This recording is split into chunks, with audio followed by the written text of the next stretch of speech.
respective states.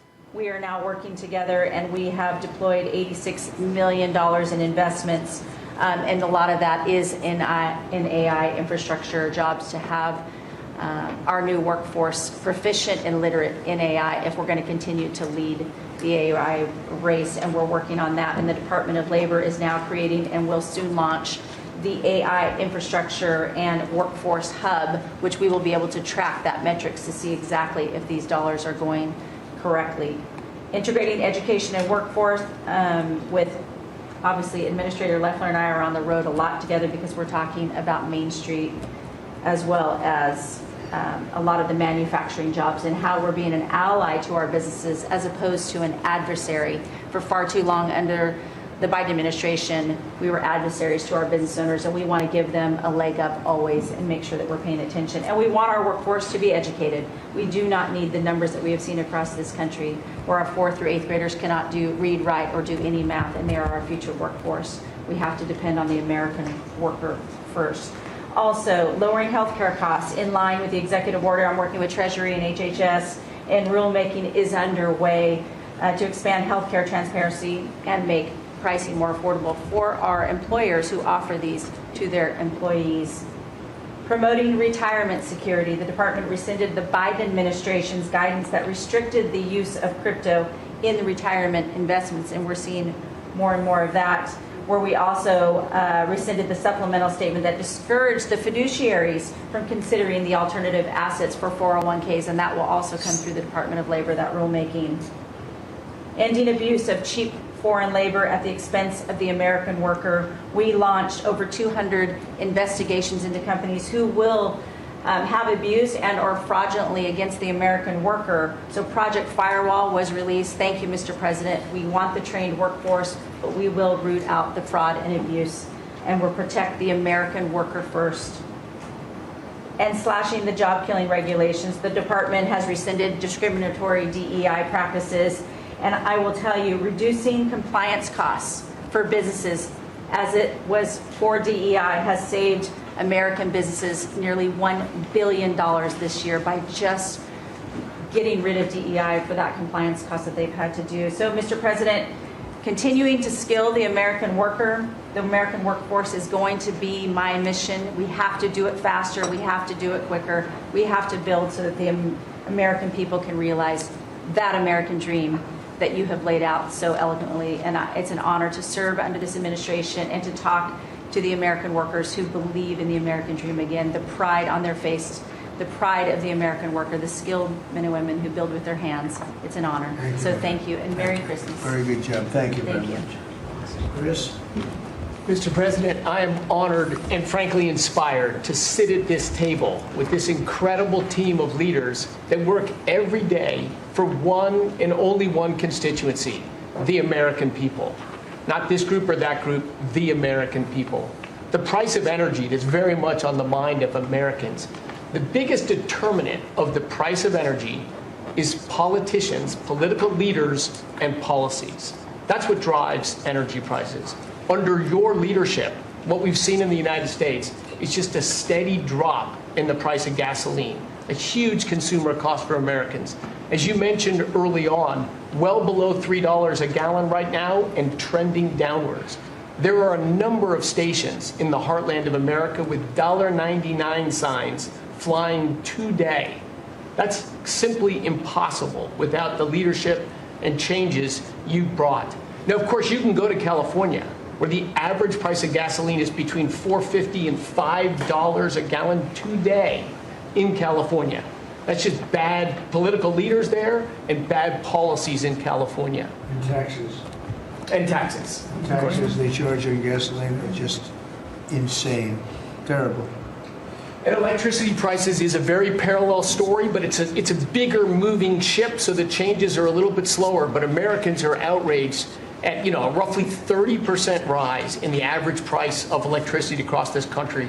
But everything we are doing together is going to reverse that. Not just stop the rises, but start a downward trajectory in electricity prices. And I can say that with confidence, not because we think these policies will work. We know these policies will work, and I'll get to that in a second. We're going to stop closing power plants. We've already done that, of course. Stop closing the coal power plants and natural gas plants that were shut down. We've got over 30 gigawatts of generators just sitting there today, not allowed to run. Well, of course, we're fixing that immediately. We're going to bring on from our existing grid tens of gigawatts more capacity that'll drive down the cost of electricity. But if we look at the last 5 years to see what works and what doesn't work, the most Trump-aligned policies in the electricity sector were by, no surprise, one of your cabinet members, Secretary Burgum, for 8 years governor of North Dakota. Over the last 5 years, production and demand for electricity in North Dakota grew 35%. Think what data center boom's going to do. And what happened? Electricity prices went down. Didn't rise slowly. They actually went down those 5 years. That's the answer. Trump-aligned energy policies increased demand for electricity. Nebraska and Texas, more Trump-aligned states, had significant growth in demand for electricity.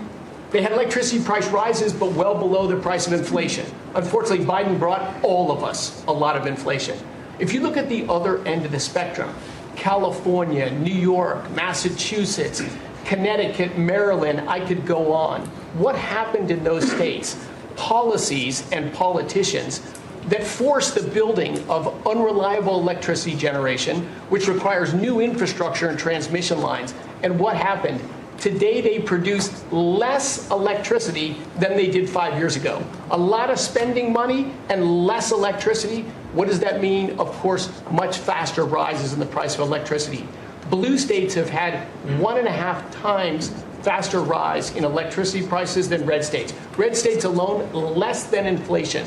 We need to bring those policies. You are bringing those policies to the national level. We hope the blue states will come along with us, but your policies are going to start the decline of electricity prices nationwide under your leadership by just bringing back common sense. So thank you for allowing me to be part of this team. For people here who are focused on winning, special thanks to Howard and Scotty, who were there with me to see the Denver Broncos win on Monday night.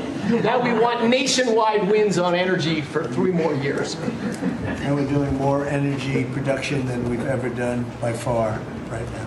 Records across the board that will continue to be reset every year you're in office. Thank you very much. Well, Mr. President, thank you for giving me a very interesting job. Some days it's a little controversial too, but it's been an honor to work for you. You are a great American. The fights that you pick are the right fights, and they're always on behalf of this country. So I appreciate the chance to do this job heading up this department. If you think about what Joe Biden did with the Department of Homeland Security, he used this department to invade the country with terrorists. He opened up the borders, let anybody come in that wanted to. He put them on airplanes. He let them through our airports. If they could figure out a way to get to our shores and in our country, he just opened the door and invited them. I'm sure she's fighting for us in court so that we can get up every day and be bold. We're going to hire our 10,000th ICE officer. Will be on the job within 10 days. So we have hired 10,000. We've had hundreds of thousands of applications. We've got within the department, TSA went through this government shutdown without any delays. They all showed up for their shifts and worked hard doing security. And they have been absolutely fantastic. Sir, you made it through hurricane season without a hurricane. Yeah. And so FEMA, you kept the hurricanes away. So we appreciate that. And FEMA is deploying resources and dollars 150% faster than ever before. So if somebody does have something bad that happens to them, you are immediately there helping them and telling them they have the resources to get back up on their feet. So we have built and deployed hundreds of miles of border already. You have cut the fentanyl flow over the southern border by over 56%. You've saved hundreds of millions of lives with the cocaine you've blown up in the Caribbean. And, you told me to look into Minnesota and their fraud on visas and their programs. 50% of them are fraudulent, which means that wacko Governor Walz either is an idiot or he did it on purpose. And I think he's bold, sir. He brought people in there illegally that never should have been in this country, said they were somebody that they're not. They said they were married to somebody who was their brother or somebody else. fraudulent visa applications, signed up for government programs, took hundreds of billions of dollars from the taxpayers, and we're going to remove them and we're going to get our money back. And we're going to, this next year, make sure that we only put people in leadership positions in this country that love this country and have its back. So thank you for letting us get up every day and have a purpose. We Thank you appreciate very it. much. Thanks, Chrissy. Appreciate it. Mr. President, you're exactly right. We are saving this country. We're doing it one Main Street at a time, and we're doing it at record speed and at record levels. Under your leadership, small business optimism, according to the U.S. Chamber Index for small businesses, has reached an all-time high in the history of that index. So on Main Street, the economy is coming back thanks to your leadership, thanks to getting Biden inflation under control. Small businesses' number one concern right now is finding skilled labor, and that's why Secretary Chavez Darimer and I have entered into an MOU to speed that workforce to small businesses that under this administration are now at record levels. 36 million small businesses have now taken on board, for the first time in the SBA's history, $100 billion. That's $45 billion in small business lending at 85,000 small businesses, most of that under your term, and $52 billion out to small business investment companies. So we are running this agency like the best run bank in the country. We are growing small businesses across Main Street, and we're deregulating to the tune of $100 billion, working with all my fellow cabinet members. And thank you for putting together the best cabinet in history. Iron sharpens iron, and thank you for bringing such a strong leadership group together. And then finally, I've walked factory floors from Alaska to Maine, and the workers, the small businesses, most manufacturers in this country are small businesses, 600,000 of them. They are so grateful to your fair trade, low inflation, deregulation agenda that is creating national security and economic security in this country like never before. And so I want to also finally thank you for bringing faith back to the White House, to this administration. I want to thank Brooke for hosting the Cabinet Bible Study and invite everyone tomorrow to Bible study and making this country something that we can be so proud of under your leadership. And I am so blessed and honored to be part of this team. So thank you, Mr. Thank President. you. Thank you very much. Thank you, Mr. President, for your leadership. I am truly grateful to be a member of your team here at this table to help support you in delivering on the promises that you made to the American people. You came in with a very clear mandate of taking on the rampant weaponization, politicization of the intelligence community and federal law enforcement, experiencing yourself, the deep state abusing their power as they have against you, your family, and so many of the American people. Bring out accountability truly for those who have abused their power, making sure that the intelligence community is supporting your efforts in keeping the American people safe, secure, and free, and being the president of peace. I'm grateful to be in this position as your Director of National Intelligence to support you in these efforts, and I'll cover very briefly what we've done over the last year under your leadership and what we look forward to continuing to focus on next year. First of all, under your leadership, again, we've taken on a historic effort for transparency, declassification, and exposing these abuses of power by these deep state actors. We've declassified over 500,000 documents, many of which had never been seen before by the American people, put them online to bring about this level of transparency. We formed a weaponization working group, again, to be able to go after a lot of these abuses of power that have never seen the light of day, to support the accountability that under Pam Bondi's leadership in the Department of Justice is coming about. Secondly, bring about reforms to the intelligence community to make sure that we have the most effective and efficient and focused. Permanently transfer these programs to other agencies. They're working like a charm. We've taken some of our best people in education. It still operates under the budget of the Department of Education and under the management of the Department of Education, but working with Lori's personnel. And when I hear pushback on that to say, well, how can this possibly work to take education and put it in labor? Let's be efficient. One example, in order to draw down on a lot of the grants that they are helping us with, we're using their grant system. The grant system at the Department of Education is like held together with bubble gum and rubber bands. And it did not interact with any other agency. Now, We have this really smooth operation already in labor. So that has prompted us to sign also other interagency agreements, 2 more with labor, 1 with HHS, 1 with the Department of State, and we'll be moving other programs, but these are proof of concept. Let's make sure they're working and working smoothly before we ask Congress to codify these permanent moves. So that's kind of in the world of K through 12, what we're looking at right now, but in the world of higher education, as Attorney General Bondi mentioned, we've been working really very hard to make sure that we've got anti-Semitism and DEI out of our universities, and put some pretty stiff fines on, worked some good deals. I've enjoyed working with Harmeet, who is just an incredible negotiator. So we're bringing all of that to bear as well. So I can say, sir, that we are moving to return education to the states and to bring the level of education back up, making sure our students can read by reintroducing the science of reading in schools. And going into next year, I can honestly say that we've got a lean, mean machine operating at the Department of Education. It was only half the workforce when we started, and we're more efficient, and I think we're going to see better results as we move into next year. So thank you for this incredible opportunity. Thank you very much. Thank you, Mr. President, during this holiday season for empowering us, HHS, me, Dr. McCary, Jay Bhattacharya, and Dr. Oz, to change the trajectory of this agency towards public health in a way from the tradition of serving the mercantile interests of the medical industrial complex and the big pharmaceutical companies. 2 weeks ago, we ended, under your leadership, a 20-year war on women by removing the black box warnings from hormone replacement therapy. The medical cartel was telling women that hormone replacement therapy during menopause was dangerous for them. In fact, here's what the science said. It diminishes the risk of fatal heart attacks by 25%, cardiac disease by 50%, Alzheimer's by 35%, bone fractures by 50 to 60%.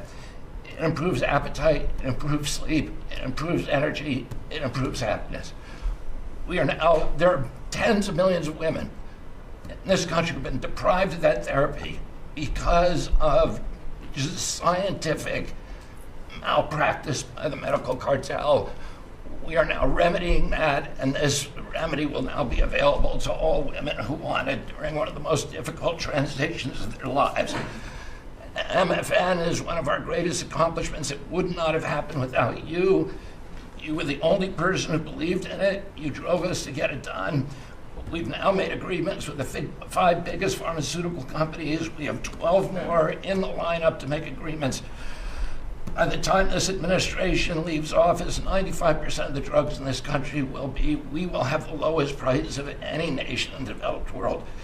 Americans are already getting the benefits from these. These companies are already lowering these prices dramatically, as you've noticed.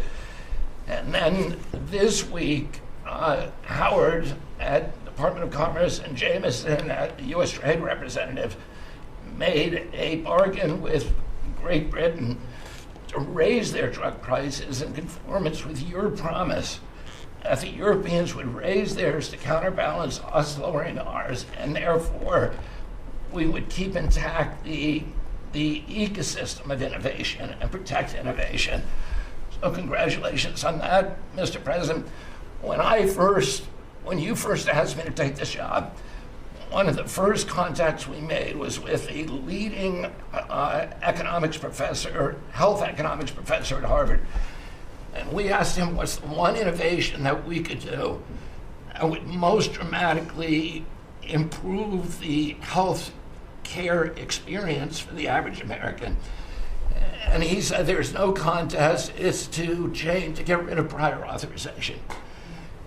Thanks to your leadership, we were able to convene the largest insurance companies in this country and do something that every administration, every Congress has promised for the past 30 years. We actually got it done. American patients at the point of care will be able to get an answer immediately. If your doctor says you need knee surgery, you will know before you leave that doctor's office. whether your insurance company will pay for it or not. Similarly, healthcare records, the tech industry has refused to share healthcare records. You asked us to change that. We convened the 60 biggest tech companies at a conference that you presided over about 2 months ago. We now did a secondary conference which 400 leading companies have all come in and agreed to remove any kind of blockages where individual Americans can get their own health care. Americans own their health care records, yet they were not able to access them.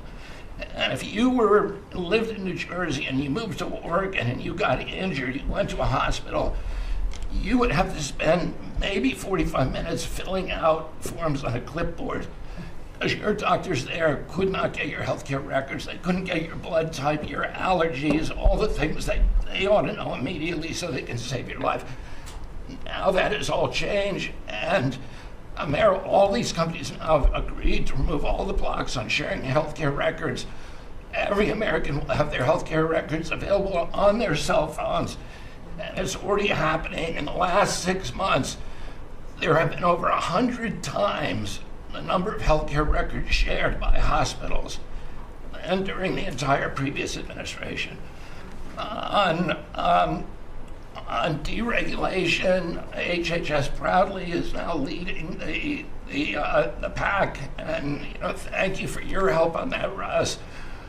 But today we announced the revocation of the nursing home rule, which was overburdening rural areas across this country, Indian reservations, with regulations that were going to destroy the nursing home industry in those communities. And that is going to be a $25 billion savings.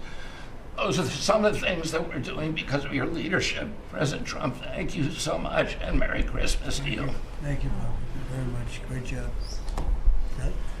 Well, Mr. President, you've assembled an incredibly talented group here. If you took a look at this group compared to any Fortune 500 leadership team, any group of startup folks, I mean, this is an amazing group in the breadth of what's being accomplished.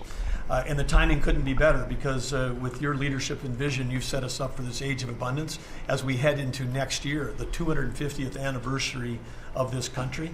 And what are we heading into that year? As we've talked around the table, you've heard about massively lower taxes, massively lower regulation, abundant energy, record capital investment coming in, job growth. I mean, we are set up to really have something to celebrate next year. And I just, again, want to say thank you to everybody around the table. You gave us one big assignment in Interior. Of course, Interior, the largest balance sheet in the world. In the Department of Interior, if it was a standalone company, 500 million acres of surface, 700 million acres of subsurface, over 3 billion of offshore from Guam to the Virgin Islands. And you said, we got to take care of that balance sheet. We got to develop those resources. And what have we done across that? Producing record amounts of oil, record amounts of gas. And again, we set out with a goal, energy diplomacy, sell energy to our friends and allies. We're exporting a record amount of energy to all of our friends and allies around the world. That's helping do that. And you're giving a gift to America as we head into this. You're giving us peace abroad, and you're giving us prosperity at home. That bodes so well for our country. One small little gift that we're giving to all Americans from one teeny part of Interior, which is the national parks, is that not only are we keeping prices low for all American citizens, offering 10 free days for our national parks next year to coincide with our holidays, but also a $100 surcharge for non-residents. That is going to raise hundreds of millions of dollars for helping restore and preserve all of our best parks. So as we close out, then I want to also say a big celebration going on here in Washington, D.C. We've been thrilled to be part of the National Park Service, the U.S. Park Police, part of this great effort across a number of us on making D.C. safe and beautiful. This will be the safest and most beautiful capital in the world. We are doing so many things, whether it's hundreds of homeless camps, thousands of graffiti sites, cleaning up ponds and fountains, preparing this thing. The United States is never going to be performing better economically. It's never going to be looking better, just like the White House has never looked better, all because of your vision and leadership. So again, thank you, sir. You've given an incredible Christmas gift to Americans by setting us up for an incredible 250th anniversary. That's very nice. Thank you, Doug, very much. Marco? Well, thank you, Mr. President. First of all, this is a very talented team, as you've seen, and as you know, because you picked every single one that's on. You deserve tremendous credit for doing that. It's an honor to be in this role. It's also an honor to be involved in and be a witness to what I believe is the most transformational year in American foreign policy since the end of the Second World War, at least. And it's transformational because for the first time in a long time, we have a president who basically puts America at the forefront of every decision we make in our relations with the world. And that may sound weird to people, like, of course you always do. No, that hasn't always been the case until about a year ago. And I think we've all witnessed in our own respective spaces how in every interaction the president has with the world, the goal he has in mind is very simple. Does what you want us to do, or is it going to make us stronger? Is it going to make us richer? Is it going to make us safer? If it is, he's for it. If it's not, he's against it.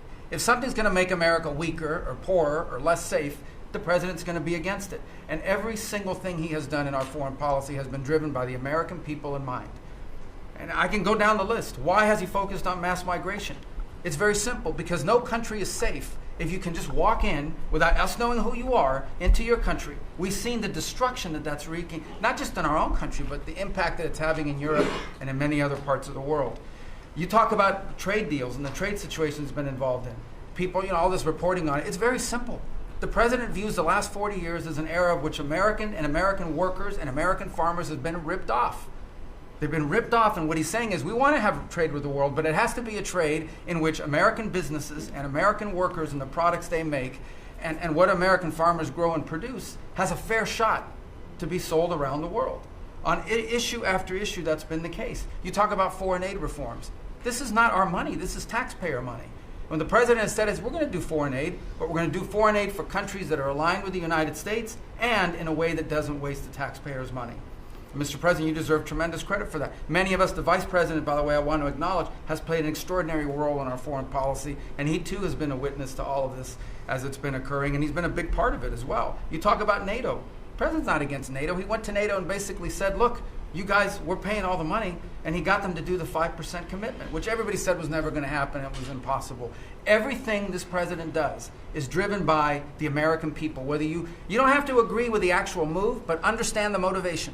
The motivation is always you, the American people, and what's good for you, for your family, for the country, and for our economy. But the president is also committed to peace in a way that all of us have seen. He